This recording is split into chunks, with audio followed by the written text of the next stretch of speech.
Bonjour à tous et bienvenue dans ce nouveau numéro de l'Hebdo Éco. On va rester un peu dans l'état d'esprit de la semaine dernière. C'est la rentrée, une nouvelle page blanche peut-être avec des idées, des envies en entreprise. Eh bien la semaine dernière justement, on a vu quelques gestes pour une rentrée simple et écolo au bureau ou en entreprise. Aujourd'hui, on va parler engagement, bénévolat, partage de compétences. Comme d'habitude, nous aurons aussi en plateau notre chroniqueur de la semaine et puis quelques infos éco qui se sont passés en Vendée cette semaine. C'est parti.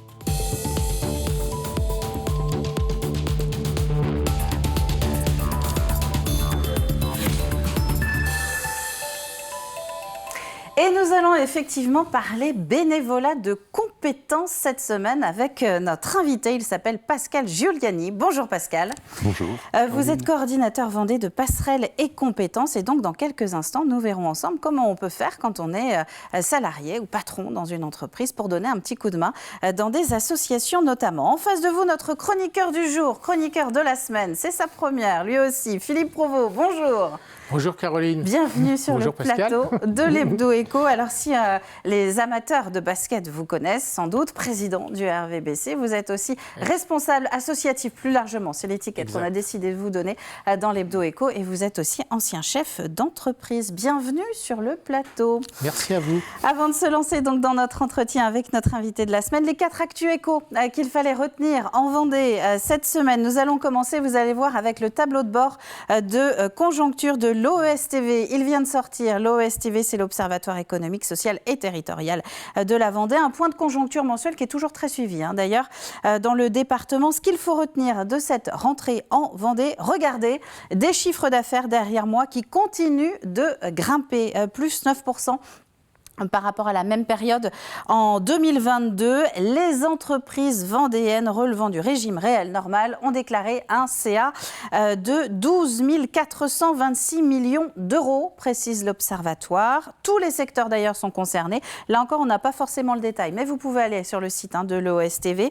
L'industrie, plus 15%, le BTP, plus 12%, le commerce, plus 7%, les services, plus 7% aussi, et ce, donc par rapport à septembre 2022.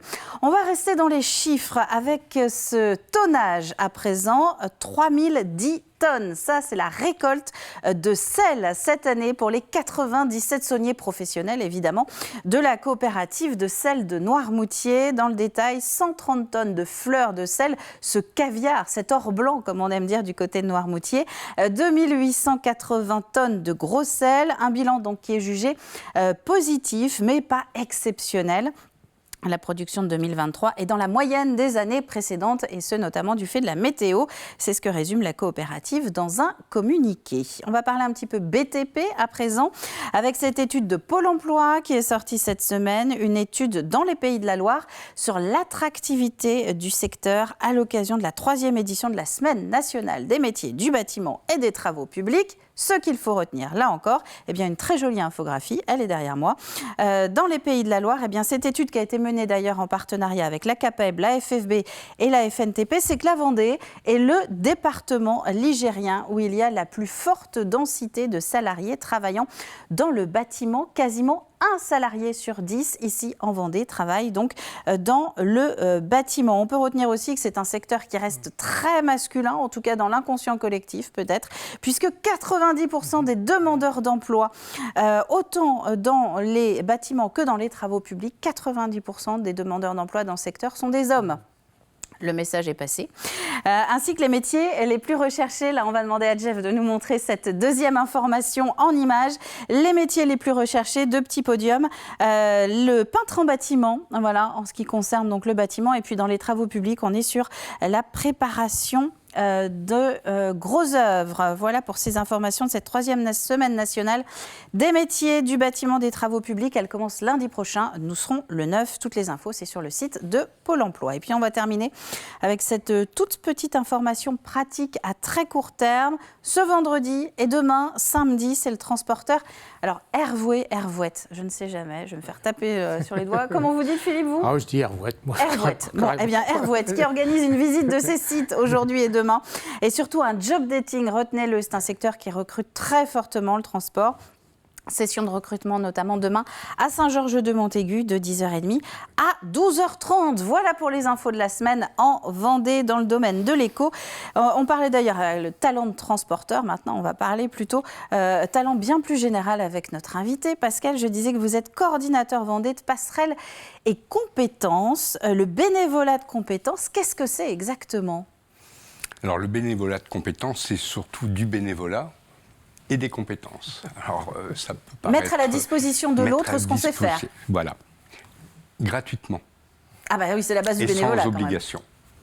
Parce que sinon, c'est plus du bénévolat. Il est vrai qu'aujourd'hui, le bénévolat de compétences et les bénévolats dans leur entièreté sont mis à mal depuis le Covid. Beaucoup d'associations n'ont pas repris le niveau d'engagement bénévole qu'il y avait dans le temps. Je pense que mon collègue complètement d'accord. Est d'accord. On a quelques chiffres qu'il fallait de l'IFOP là-dessus. C'est une vraie catastrophe.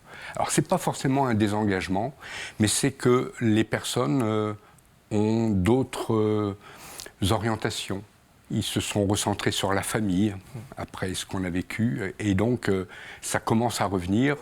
Et donc il était important, effectivement, de démystifier le bénévolat. Ce n'est pas que des retraités qui sont des bénévoles, c'est aussi, et de plus en plus chez les plus jeunes, des actifs.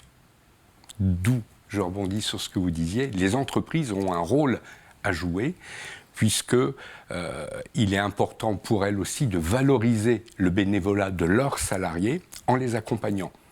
Alors, est-ce que ça veut dire que moi, chef d'entreprise, je vais valoriser les talents de comptable, par exemple, des personnes qui sont au service comptable de mon entreprise, ou c'est plutôt savoir qu'à côté, eh bien, il est très fort, ou elle développe des capacités qui n'ont rien à voir avec son poste au sein même de ma structure, mais quand même, il pourrait s'engager en donnant un coup de main en cuisine, par exemple, ou en distribution dans une association caritative?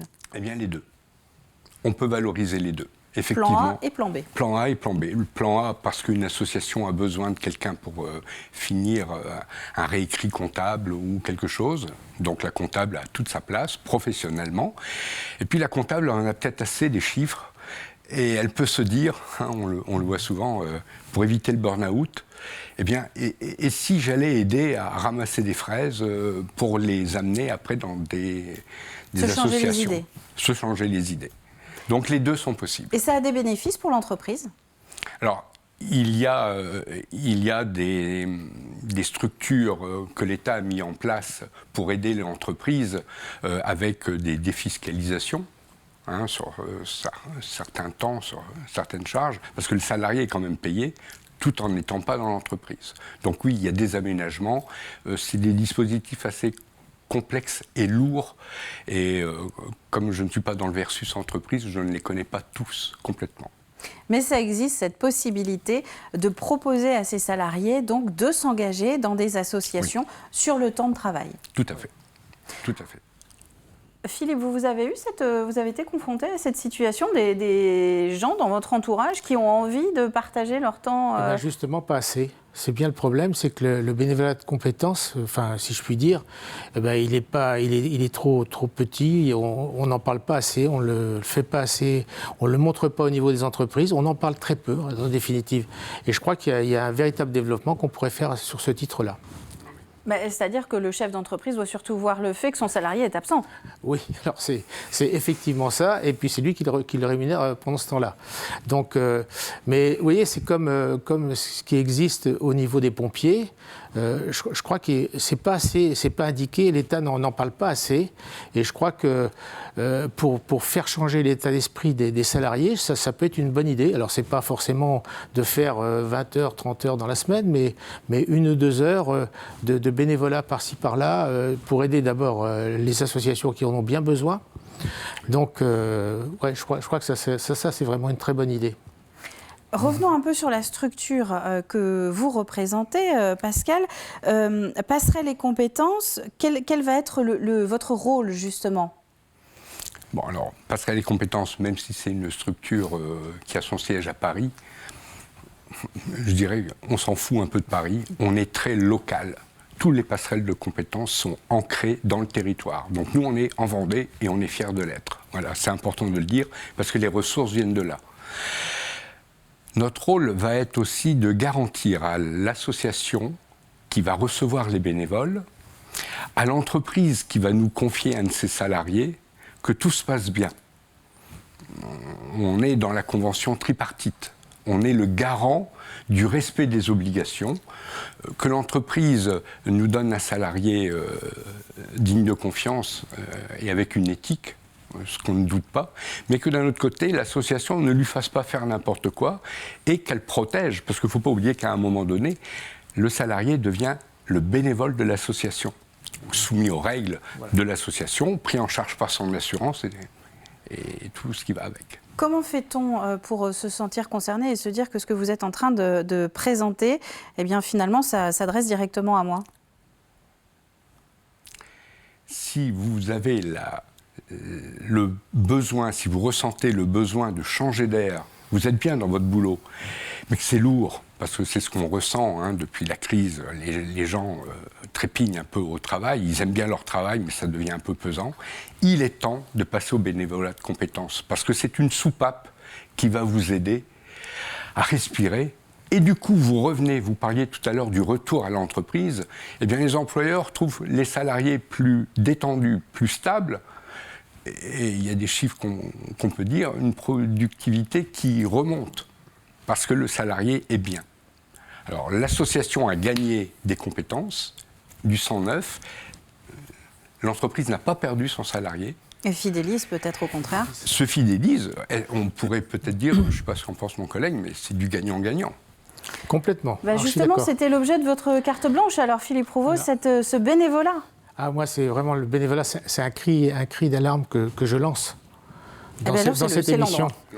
Oui, il faut que je lance, parce qu'effectivement, les bénévoles, qu'est-ce qu'ils font? Ils nous offrent gratuitement leur envie, leur énergie, leur temps, sans aucune rémunération, je dirais même indemnisation. Et après, ce qu'il faut dire, c'est que leur salaire, c'est 3 R. C'est 3 R, c'est le respect, le remerciement et le recrutement. Donc, c'est important qu'on en parle parce qu'effectivement, on ne le fait pas assez. Disons, même les associations ne le font pas assez. Et c'est pour ça qu'on a aussi une déperdition au niveau des bénévoles. Alors, le constat qui est fait aujourd'hui au niveau des bénévoles, c'est qu'ils viennent dans les associations parce qu'ils y trouvent des valeurs, leurs valeurs, et qu'ils sont contents de pouvoir travailler pour des valeurs qui correspondent aux leurs. Par contre, aujourd'hui, il y a eu un changement des modèles économiques, c'est-à-dire c'est compliqué, les aspects financiers.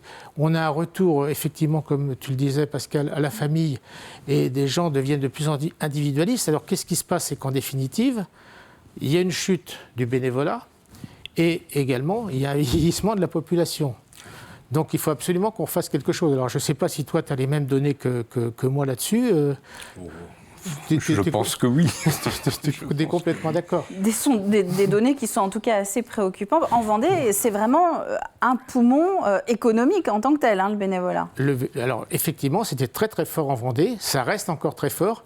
Mais pour moi, il faut absolument que maintenant, on aille booster ce bénévolat. Il faut qu'il y ait des actions à la fois des pouvoirs publics, mais aussi que les associations se prennent en charge. Et pour se prendre en charge, il faut qu'on mène des actions.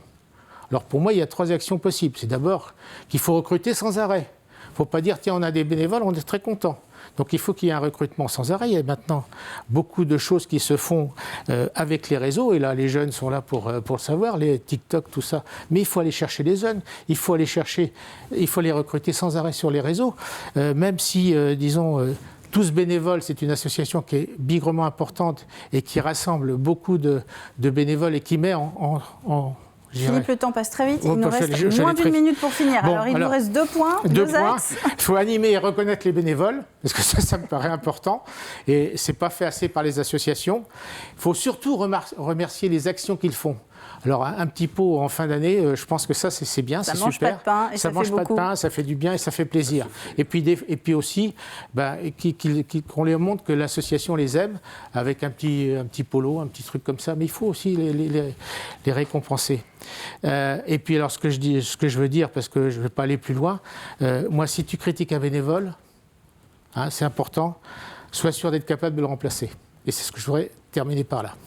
Merci Philippe Provost. Je retiens, promis, je ne dirai pas de mal des bénévoles. Voilà. Merci Philippe Provost pour cette carte blanche. On se retrouve dans un mois. Merci Pascal Giuliani d'être venu nous parler de cette structure et qui est ô combien importante. On l'a compris, ce lien possible entre les entreprises, les salariés et les associations, tout ça autour du bénévolat. Ça s'appelle Passerelle et compétences. Vous avez tout sur Internet.